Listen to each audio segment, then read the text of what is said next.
Captain Arion Ordos, a proud warrior of the Ultramarines, stood at the edge of a crumbling world. The once mighty fortress monastery of Valador had become nothing more than rubble, consumed by chaos.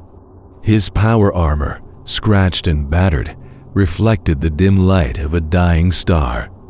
Arion had failed, and in that failure he had found a new purpose, one that led him to forsake his oath to the Emperor. The battle on Valador had been disastrous. What should have been a simple cleansing of a chaos cult turned into a massacre. Arion's squad was decimated, and the ruins of his once pristine command post now served as the tombs of his brothers. He had failed to protect them. He had failed his chapter. And worst of all, he had failed himself. In the chaos of the battlefield, as the last of his brothers fell around him, Arion had encountered someone. A figure cloaked in shadows, speaking in a voice that cut through the madness. It was a herald of chaos, its eyes glowing with a malice that no human should ever know. It whispered promises of power, freedom, and strength. Arion had heard the whispers before. In the quiet corners of his mind, in moments of doubt, the seeds of heresy had been planted. But it was not until that fateful moment on Valador that the seed sprouted. The offer of the Chaos Gods was too powerful to ignore. He could feel their presence, their power flowing into him. The Emperor's light felt distant, fading away as the darkness of chaos embraced him. The transformation was not immediate. It was slow, almost imperceptible at first. Arion continued to lead his squad, but his decisions grew more ruthless, his strategies more brutal. He no longer sought to protect the innocent or uphold the Emperor's will. Instead, he sought power that could avenge his fallen brothers, power that could reshape the galaxy. His descent was inevitable. His mind, once pure, was now corrupted by the whispers of the Chaos Gods. The battle cries of his brothers grew distant, replaced by the call of the Dark Gods. They promised him eternal life, a strength unmatched by any mortal. All he had to do was embrace them fully. And so he did. The day he swore his allegiance to Chaos, Arion Ordos became more than a fallen space marine. He became a servant of the ruinous powers, a puppet in their grand design. His once pristine armor was now adorned with symbols of the dark gods, spikes, chains, and dark runes that pulsed with unholy energy. He led his fallen brothers, those who had joined him in his heresy, across the galaxy. Together, they waged war against the Imperium, desecrating holy worlds and corrupting the weak. But despite his newfound power, Arion felt a lingering emptiness within him.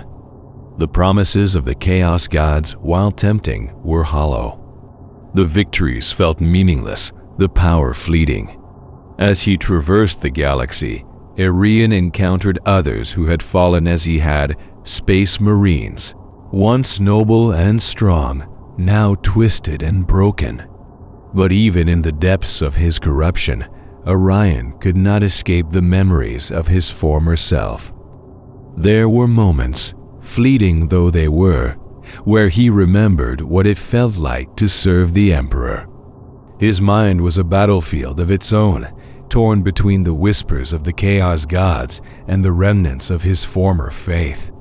He could still hear the voices of his brothers, calling him back to the light.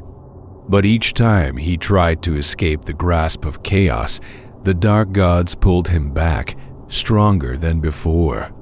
The struggle was endless, and Arion began to wonder if redemption was even possible. On the outskirts of the galaxy, Arion and his squad found themselves in a confrontation with another faction of space marines, his former brothers. A group of Ultramarines, led by Captain Marcellus, had tracked him down. The two commanders, once allies, now stood on opposite sides of the battlefield. The weight of their history was heavy between them.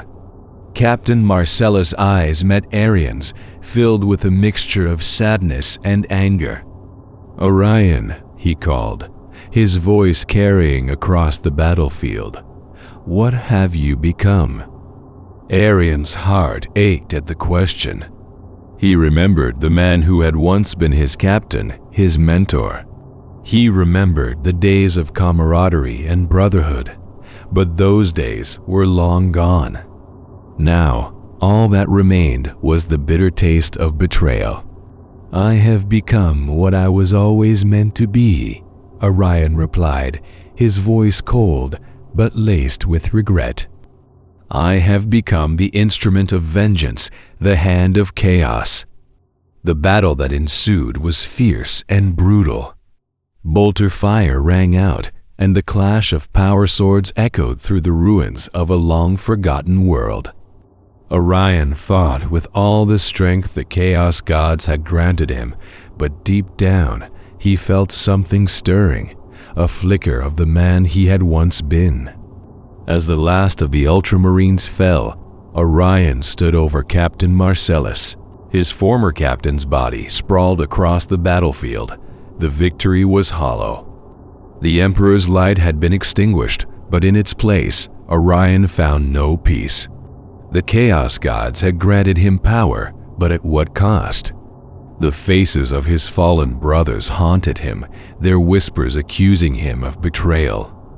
And so, Arion Ordos wandered the stars, a warrior trapped between two worlds. The gods of chaos whispered in his ear, promising him more power, more strength. But the ghosts of his past, the men he had once called brothers, held him captive.